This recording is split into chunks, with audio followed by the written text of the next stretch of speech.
Hello everyone, आज हम हमारी प्लानिंग इन इंडिया की सीरीज़ का सेकेंड वीडियो करने जा रहे हैं। फर्स्ट, कल हमने पढ़ा था introduction to planning in India. आज हम पढ़ेंगे दो इम्पॉर्टेंट प्लानिंग बॉडीज़ के बारे में। एक है प्लानिंग कमीशन और एक है नीति आयोग। आज हम इन दोनों का डिफरेंस जान लेंगे। ठीक है, अभी प्लानिंग कमीशन तो एबॉलिश हो चुका है, लेकिन नीति आयोग अभी भी है और ये लेटेस्ट वाला प्लानिंग वाली चीज़ है। इसके बारे में हम और अच्छे से भी पढ़ेंगे, लेकिन पहले इसका प्लानिंग कमीशन का और नीति आयोग का डिफरेंस जान लेते हैं।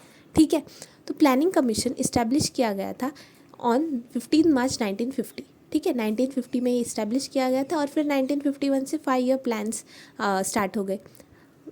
अभी नीति आयोग प्लानिंग कमीशन को अबॉलिश करके बाद में 5 ईयर प्लान्स का मॉडल हटा के नीति आयोग इस्टेब्लिश किया गया ऑन 1 जनवरी 2015। सो ये 50 है, ये 15 है। ठीक है, फिर next, planning commission enjoyed the powers to allocate funds to ministry and state government. अभी प्लानिंग कमीशन के पास ये पावर था कि वो प्लान कर रहा है तो वो पैसे भी एलोकेट कर सकता है, कोई मिनिस्ट्री हो या स्टेट गवर्नमेंट को भी पैसे दे सकता है।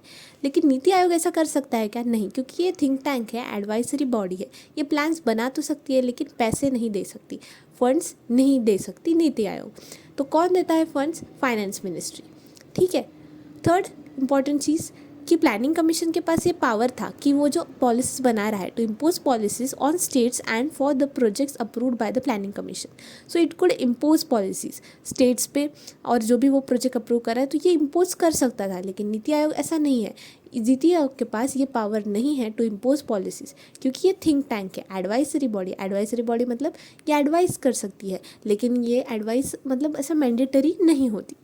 ठीक है, प्लानिंग कमीशन की नेक्स्ट एक इम्पॉर्टेंट चीज़ कि यहाँ पे रोल ऑफ स्टेट्स ना बहुत कम था। जो स्टेट गवर्नमेंट्स है, स्टेट्स है, उनका रोल रेस्ट्रिक्टेड था to national development council NDC और annual interactions during the plan. तो प्लान मीटिंग्स जब होती थी एकदम एनुअल वाली, उसमें इनका रोल होता था थोड़ा बहुत, और NDCs में होता था।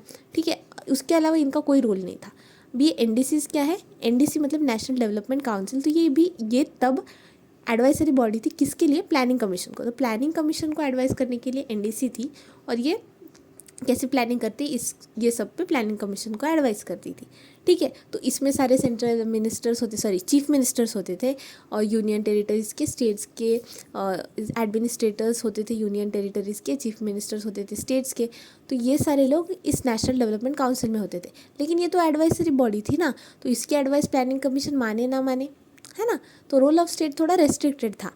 लेकिन नीति आयोग के साथ ये एक चेंज आया कि स्टेट गवर्नमेंट अभी इनका रोल बढ़ गया है सिग्निफिकेंटली, और इनको एक्सपेक्ट किया जाता है इनसे कि हाँ वो एक्टिवली पार्टिसिपेट करें। ठीक है, तो नीति आयोग में ये काम है। फिर सेक्रेटरीज और member secretaries were appointed through usual process. तो प्लानिंग कमीशन में सेक्रेटरीज, मेंबर सेक्रेटरीज जो होते थे वो यूजुअल प्रोसेस मतलब जो सिविल सर्विसेज से जो ऑफिसर्स जाते हैं उनको अपॉइंट किया जाता था, हाई लेवल के ऑफिसर्स। फिर नीति आयोग पे ऐसा नहीं है। सेक्रेटरी जिसको CEO कहा जाता है वो अपॉइंट कौन करता है? By prime minister himself. तो इसमें प्राइम मिनिस्टर का रोल है। ठीक है, फिर प्लानिंग कमीशन के पास पार्ट टाइम मेंबर्स नहीं होते थे, तो कोई ऐसा पार्ट टाइम मेंबर नहीं था। ठीक है, लेकिन नीति आयोग के पास पार्ट टाइम मेंबर्स हो सकते हैं। नीति आयोग में पार्ट टाइम मेंबर्स हो सकते हैं, और उतने टाइम के लिए जितने टाइम पे उनकी नीड है। तो ये पार्ट टाइम मेंबर्स क्यों होंगे, क्या फ़ायदा है इनका? देखो, अगर कोई स्पेसिफिक चीज़ के लिए प्लानिंग करनी है, ठीक है, अभी एग्रीकल्चर सेक्टर को सपोज प्लान करना है, तो उसके लिए एग्रीकल्चर रिलेटेड एक्सपर्ट्स को बुला रहे हैं, तो वो टाइम पे उन कुछ एक्सपर्ट्स को पार्ट टाइम मेंबर बना दिया, ऐसे सब कर सकते हैं। तो नीति आयोग में पार्ट टाइम मेंबर्स हो सकते हैं, लेकिन प्लानिंग कमीशन में नहीं थे। ठीक है, तो प्लानिंग कमीशन में था कौन? फिर चेयरपर्सन, मेंबर सेक्रेटरी और फुल टाइम मेंबर्स हुआ करते थे। नीति आयोग में अभी कौन कौन है? चेयरपर्सन होता है, एक वाइस चेयरपर्सन है, फिर फुल टाइम मेंबर्स है, पार्ट टाइम मेंबर्स है, एक्स ऑफिशियो कुछ मेंबर्स होते हैं, और CEO ऑफ सेक्रेटरी रैंक, जिसको अपॉइंट कौन करता है? Prime minister. ठीक है, तो ये था डिफरेंस प्लानिंग कमीशन और नीति आयोग का।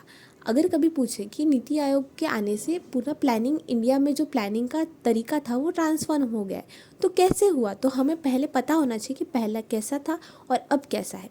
तो इसके लिए ये हमें काफ़ी बेनिफिशियल होगा। ठीक है, तो आज के लिए इतना ही। आगे की वीडियोस में हम 5 ईयर प्लान्स के बारे में पढ़ेंगे और नीति आयोग को एज अ सेपरेट बॉडी अच्छे से पढ़ेंगे। ठीक है, that's it for the day. Thank you.